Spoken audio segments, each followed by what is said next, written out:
When did my mommy decide to favor me over Francisco? Was her decision, which seems so cold, even cruel, made then at Christmas? Or did she decide later? Or was there another reason for what happened? I had very little warning of the end, the great change. One morning, my mother woke me up earlier than usual, in the pre-dawn darkness when the birds of juncos were still silent and presumably asleep on their jungle perches. A disturbed rooster gave an angry squawk. Even he felt the great change. Something very big, something fateful was about to happen. My mother dressed me in an unusual number of layers. She buttoned on an unaccustomed sweater. Then, in the dimness, after I spooned up my special oatmeal custard, my mother presented me with a small suitcase and 3 shopping bags packed with my dresses, my dolls, and the miniature wardrobe.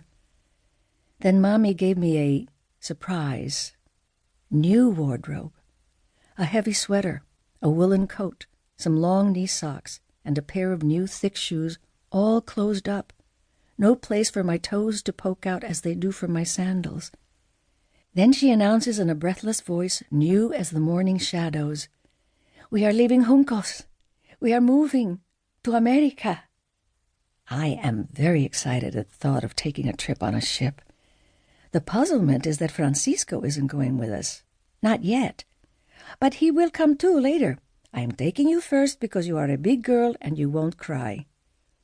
The magic trunk, repacked with all the treasures, will also take the trip back to New York City, along with several shopping bags, as is the tradition with poor people because they don't have the money to pay for suitcases. The trunk is to be delivered to someone named Titi within a week or so. Titi means aunt, but my mommy explains she is my Titi, but in America she will be your Titi too, because we will stay with her until we find our own place for you and me and Francisco when he comes later. When she said later, was she already lying about Francisco? Was she deciding to abandon him then or later? Was this a deception on Mommy's part? The disturbed rooster does not stop squawking. The hens cluck ruffled in their nests. My special chick Puchito, the one Francisco and I keep in our room, squawks too, and my mother tells me to return the chick to his mother hen. The little yellow fluffball chick always followed me and Francisco.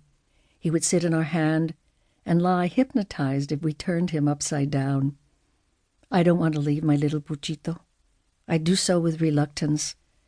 The hen stretches out her wing and tucks him under beside the warmth of her feathered body. What about Paco?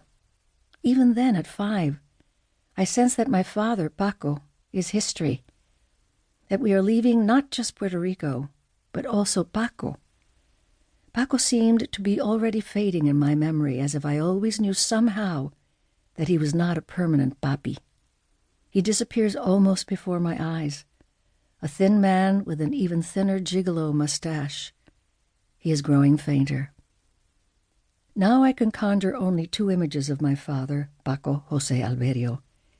In the first, he is standing, leaning back, his thumbs hooked through the belt loops at his waist. He wore his pants high, almost under his armpits, which almost had the effect of making him look even shorter. Yet in this permanent mental snapshot in my mind, my father assumes a pose of confidence for such a slight man who was about to be left behind. The second image is more specific and extraordinary. It is a true glimpse through the chink of memory, a crack below the outhouse door. Behind the ice cream house is the outhouse, once also painted in ice cream colors, but by that time weathered clapboard with only hints of pink and a previous paint color, blue.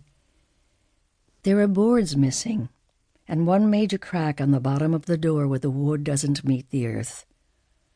I am peering through this space to stare up at my father. I want to see what makes a man different from me. I lie on the ground and peek into the outhouse shadows. I see Paco. He is standing in that patient pose men assume to pee. My papi has something between his legs, a confusing, dark apparatus, a mystery mass that dangles there. There is only so long I can lie like this, gazing at this, while I inhale the odors of the outhouse. I bolt upright to catch my breath and carry away only this murky memory of the dangling shadow and the bulging mass. It is more confusing than anything else, and I know it is forbidden. This glimpse does little to satisfy my curiosity. It only adds to it. It seems that Paco José Alverio's main role in my life was to disappear and be forgotten. 13 years later, my father would make one last startling comeback appearance, but his surprise return occurred when I was already far removed from my life in Puerto Rico, already an ingenue in movies. The meeting was so unexpected that I reacted reflexively. I will forever regret what occurred between us at that time. When I left Puerto Rico, such a future reunion was unimaginable. My mother and I had emigrated not just from Puerto Rico, but from the past and from so many people I loved. Leaving Paco seemed acceptable under the circumstances, but my brother? What about Francisco? We can't leave Francisco.